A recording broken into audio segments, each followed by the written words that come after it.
جملہ اسمیہ کو سوالیہ بنانا۔ دو طرح کے سوال ہوتے ہیں، ایک سوال وہ ہوتے ہیں جن کا جواب آپ ہاں یا نہ میں دے سکتے ہیں، ایک سوال وہ ہوتے ہیں جن کا جواب آپ ہاں یا نہ میں نہیں دے سکتے۔ مثلا میں آپ سے پوچھتا ہوں جی یہ کیا ہے، آپ کہیں گے ہاں یا آپ کہیں گے کہ نہ۔ تو جو سوالات کی پہلی قسم ہے جس کا جواب آپ ہاں یا نہ میں دے سکتے ہیں، ان کے لیے عربی زبان میں حروف استفہام استعمال ہوتے ہیں۔ حروف استفہام جو ہیں یہ صرف دو ہیں، پہلا ہے آ حمزہ اور دوسرا ہو گیا حل۔ یہ جو دونوں حروف ہیں یہ آپ جملہ اسمیہ کے شروع میں لا سکتے ہیں، جملہ فعلیہ کے شروع میں بھی لا سکتے ہیں کہ ھذا کلم، اس کو میں نے سوالیہ بنانا ہے، اس کے شروع میں آ لے آؤں یا حل لے آؤں، دونوں میں سے کوئی بھی لا سکتا ہوں، اوپن ہے۔ آ لاؤں تو جملہ بن جائے گا ھذا کلم، کیا یہ قلم ہے؟ اگر آپ کا جواب ہوگا ہاں تو عربی میں ہاں کے لیے لفظ استعمال ہوتا ہے نعم، اور اگر آپ کا جواب ہوگا نہ تو عربی میں نو کے لیے لفظ استعمال ہوتا ہے لا۔ آپ آ کی جگہ حل بھی استعمال کر سکتے ہیں، حل ھذا کلم۔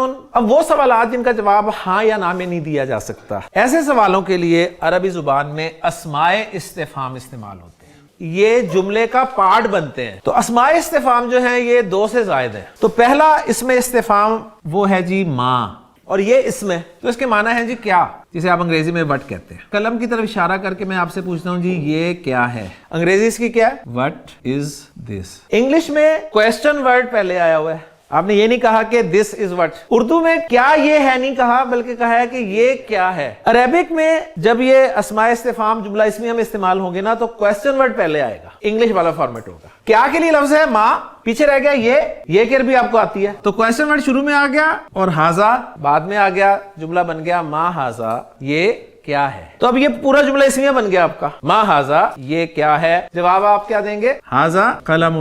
تو ھذا کے مقابلے میں اور قلم ماں کے مقابلے میں، ما تلکا وہ کیا ہے؟ بی یمینکا، یمین کہتے ہیں عربی زبان میں دائیں ہاتھ کو۔ با حرف جر ہے، یمین مجرور ہوا، یمین پہ الف لام بھی نہیں ہے، تنوین بھی نہیں ہے، تو کیا بن رہا ہوگا؟ مضاف الیہ ضمیر۔ تو لفظی ترجمہ آپ یہ کریں گے تیرے دائیں ہاتھ کے ساتھ وہ کیا ہے؟ یا موسیٰ۔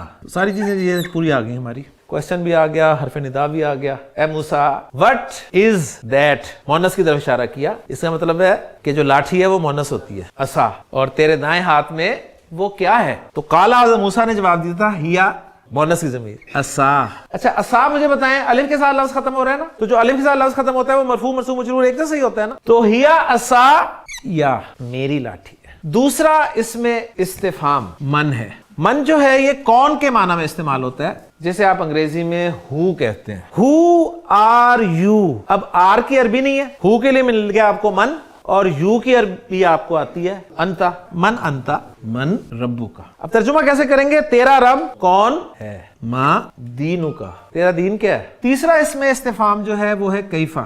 کیفا کے معنی ہوتے ہیں کیسا، یعنی انگریزی میں کہتے ہیں ہاؤ۔ کیفا انتا، تو کیسا ہے؟ کیفا حالو کا، تیرا حال کیسا؟ انا بخیر الحمدللہ۔ چوتھا اسم استفہام جو ہے اینا۔ اینا کے معنی ہے کہاں، اس کے لیے آپ انگریزی میں ویئر کا لفظ استعمال کرتے ہیں۔ اینا انتا، تو کہاں ہے؟ انا فی المسجد۔ پانچواں اسم ہے انا، اس کے لیے اردو میں لفظ استعمال کیا جاتا ہے کہاں سے، فرام ویئر۔ چھٹا اور ساتواں جو ہے یہ ہم اکٹھا پڑھیں گے کیونکہ یہ دونوں الفاظ جو ہیں ایک ہی معنی میں استعمال ہوتے ہیں۔ پہلے میں دونوں اسماء لکھ دوں، ایک ہے متا اور ایک ہے ایانا۔ ان دونوں کے معنی ہوتے ہیں کب، یعنی وین۔ اب اس کا آپ سوال نہیں بنا سکتے متا انتا، تو کب ہے، یہ کوئی سوال ہی نہیں بنتا۔ ہاں قرآن مجید سے ہمیں ملے گا، وہ سوال کرتے تھے کہ متا ھذا الوعد، یہ وعدہ کب پورا ہوگا، متا نصر اللہ، اللہ کی مدد کب آئے گی۔ ایانا بھی کب کے معنی میں استعمال ہوتا ہے، ایانا یوم القیامہ، قیامت کا دن کب آئے گا۔ اور یہ سوال ان کا سوال نہیں ہوتا تھا بلکہ مذاق ہوتا تھا۔ آٹھواں اسم جو ہے وہ ہے کم، اردو میں کتنا، اور کتنا جو ہے ہم ہاؤ مچ کے لیے بھی استعمال کرتے ہیں اور ہاؤ مینی کے لیے بھی استعمال کرتے ہیں۔ کم لبستہ فعل کے ساتھ استعمال ہوا ہے، کم لبستہ کتنا عرصہ ٹھہرا تو۔ نواں اسم ہے جی ایون، کون سا، یعنی وچ کے معنی میں استعمال ہوتا ہے۔ تو گرامر والے کہتے ہیں کہ تمام اسماء استفہام جو ہیں یہ مبنی ہوتے ہیں، لیکن ایون جو ہے یہ مبنی نہیں ہے، یہ زیدن کی طرح تینوں فارمز میں آئے گا، زیدن زیدن زیدن۔ اور دوسری چیز یہ کہ ایون ہمیشہ مضاف ہو کے آتا ہے، جب مضاف ہو کر آئے گا تو ظاہر بات ہے اس پہ تنوین نہیں آئے گی، تو کیا بنے گا، ایو بن جائے گا نا، مرفوع ایو ہوگا، منصوب ایا ہوگا اور مجرور ای ہوگا، اور اس کے بعد مضاف الیہ ضرور ہوگا، جیسے قرآن مجید میں ہے اور شروع میں لگا ہوا ہے با حرف جر، تو با حرف جر کی وجہ سے مجرور ہوگا نا. فَبِأَيِّ حَدِيثٍ بَعْدَهُ يُؤْمِنُونَ, پھر کون سی بات پہ اس کے بعد یہ ایمان لائیں گے. اسماء استفہام میں سے کچھ اسماء استفہام جو ہے نا وہ حروف جارہ کے کمبینیشن کے ساتھ بھی استعمال ہوتے ہیں. مثلا میں آپ کے سامنے ایگزامپل رکھتا ہوں تو بس آپ ان کو ایز اے ورڈ ہی یاد کر لیجئے گا. حرف جر ہے جی لام, اسم کے ساتھ آتا تو زیر والا ہوتا ہے نا, تو یہ اس میں استفہام ہے نا. ان کے ساتھ لگ رہا ہے ماں, جب حرف جر کے ساتھ ماں لگتا ہے نا تو ماں کا الف نہیں لکھتے, تو یہ بن جاتا ہے لما, اور پھر اس کے معنی ہوتے ہیں کیوں, وائے. یا ایھا الذین آمنوا لما تقولون ما لا تفعلون, لما تقولون, کیوں کہتے ہو جو تم کرتے نہیں ہو. حرف جر ہے ان, اس کے ساتھ ماں لگاؤں اس میں استفہام, تو یہ بن جاتا ہے اما. اما یتساءلون, کس چیز کے بارے میں. من حرف جر ہے, ماں کے ساتھ استعمال ہوتا ہے, تو یہ بن جاتا ہے مما.